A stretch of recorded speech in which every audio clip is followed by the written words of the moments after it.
Hello everyone welcome back to my channel. हामी चाहिँ चितवन जानु लाग्यो है, यति 4 जना। हामी चाहिँ नाइटको टिकट गरेर उलारदेखि चढ्यौँ है। हामी कति बजी चढेको थियौँ? 7 बजीतिर चढेको थियौँ होला। अनि पुग्दाखेरि 5 बजी थियो कि, अनि त्यो दिन 1 गते पनि परेको थियो। त्यही भएर हामीले चाहिँ के गर्यौँ भन्दाखेरि 1 गते माथि देवघाटमा भनेपछि सरी देवघाटमा मेला लाग्दो रहेछ कि, ठुलै मेला लाग्दो रहेछ। अनि देवघाट उहिलेदेखि जान मन लागेको थियो। अनि जाउँ न भनेर त्यही मौकामा जाने निदो गरेर हामीले अटो रिजर्भ गरेर गयौँ है। खासमा त्यहाँबाट आधी घन्टाको बाटो रहेछ है। यस्तो भिड थियो नि, राम हाम्रो माई जति त थिएन, तर लगभग त्यस्तै मान्छे त त्यति नै थियो होला नि। यति भिड थियो। हामी आधी घन्टाको बाटो 2 घन्टाभन्दा ज्यादा लाएर पुग्यौँ। त्यहाँ पुग्यौँ माथि मन्दिर नि उत्तिकै घुइँचो रहेछ के, फोन चढ्छ भन्ने टेन्सन है बाटोमा। अनि हामी गयौँ, जान त गयौँ, को कता गयो घरिघरि छुट्टिँदै भेला हुँदै घोड्दै गयौँ। अनि खोला पुगेर पूजा गऱ्यौँ। खोलामा त यस्तो चिसो हावा चलेको थियो नि, आमामा उडाइ लाग्ला जस्तो भएको थियो, चिसो न चिसो। अनि पुराण पनि चल्दै रहेछ त्यहाँनिर, थाहा पनि थिएन पुराण लाग्दैछ भनेर।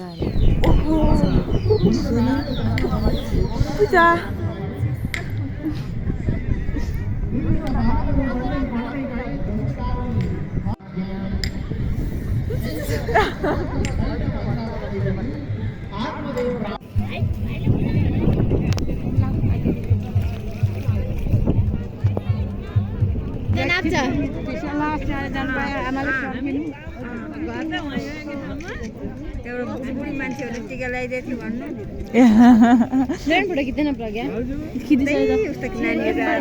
राम्रो होस्, धेरै पढ्नु बाहिर जानु, त्यही हो नि।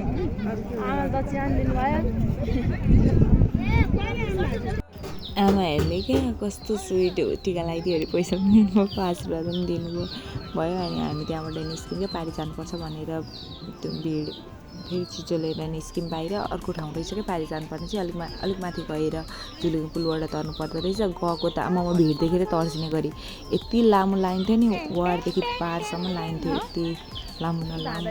अनि हामी त बरु यति लामो लाइन बस्यो भने त भोलि हुन्छ भनेर चाहिँ अलिक अगाडिसम्म गयौँ। अनि फर्केर घरतिर लाग्यौँ। हेर्नु न भिड कत्रो छ, आमामा त्यो पुलै चुट्टेला जस्तो भएको थियो हेर्दाखेरि बाहिरबाट त। हामीसँग चाहिँ यो लामो लाइन। ल गाइज, हामी अब कहाँ भेटौँ भन्दाखेरि अर्को हप्ता नारायणीको दिनमा भेट्छौँ है त। Bye bye, keep watching. ए अर्को कुरा, यो गोर्खाको सुन्तला अरे कि मैले खाएको थिएन, पहिलोपल्ट टेस्ट गरेको, एकदम स्वादिलो हुँदो रहेछ। ओके रियलवाला बाई।